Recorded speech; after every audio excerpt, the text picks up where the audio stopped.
পিছিয়ে আসবো, আমি সুদ দিতে যাব না, আর নেওয়া তো মোটেও যাবে না। কিন্তু আজ সুদের সাথে আমরা কিভাবে আমরা জড়িয়ে পড়েছি।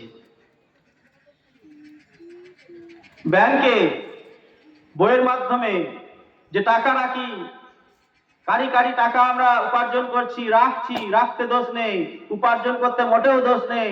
ইসলাম এই শিক্ষা দেয় না আপনি টাকা রাখুন, কোনো ক্ষতি নাই, কিন্তু তার থেকে যে ইন্টারেস্টটা আসে সেটা কটা মানুষ বুকে হাত দিয়ে বলুন যে আমি বছরে 2 বছরে হিসাব করে সেটা সেই ইন্টারেস্ট সুদটাকে আমি বার করে সেটা আমি গরিব মিসকিনদেরকে দিয়ে দিয়েছি। এখানে কিন্তু কোনো সব করা যাবে না, আপনি এটাকে বের করে দিতে হবে, এই টাকাটা গরিব মিসকিনদেরকে দিতে হবে, বিনা সওয়াবে নিয়েছে ওই দিয়েছি, কয়জন দিয়েছি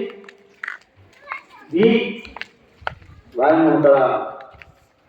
তো সেই সুদ আমরা কত খেয়ে ফেলছি, ঘুষ আজকে আমরা কত খেয়ে ফেলছি। আমরা অন্যায় উপায়ে আমাদের উপার্জনকে বাড়িয়ে নিয়ে যাচ্ছি।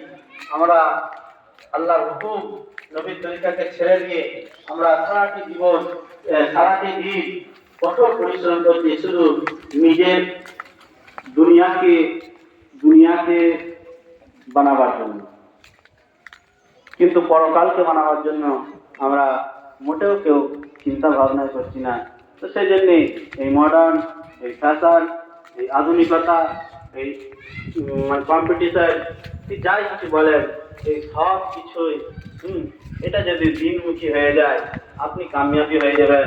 আপনার বোঝাপড়াটা, আপনার বিবেকটা যদি বোঝাপড়াটা যদি আল্লাহ ইসলাম দিনকে প্রাধান্য দিতে পারে, আপনি সফলতা হবেন, আপনি কামিয়াবি হবেন। ইসলাম মানে কি?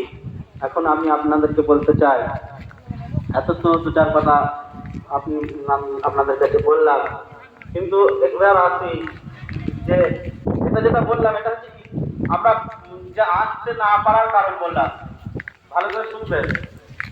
আমরা যে ইসলামের মধ্যে প্রবেশ করতে পারছি না, আল্লাহ তাআলা কালাম পাকের মধ্যে বলেছেন, ইয়া আইয়ুহাল্লাযীনা আমানু দুখুলু ফিস-সিলমি কাফা, হে মুমিনগণ তোমরা ইসলামের মধ্যে পুরোপুরিভাবে দাখিল হয়ে যাও।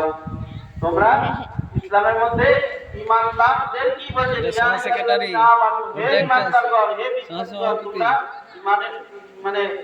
ইসলামের মধ্যে পুরোপুরিভাবে দাখিল হয়ে যাও। ইমানদার মানে আবার ইমানদারদেরকে ইসলামের মধ্যে দাখিল হওয়ার জন্য বলা হলো কেন? ইমানদার হয়েও আমরা পরিপূর্ণ প্রবেশ করতে পারিনি।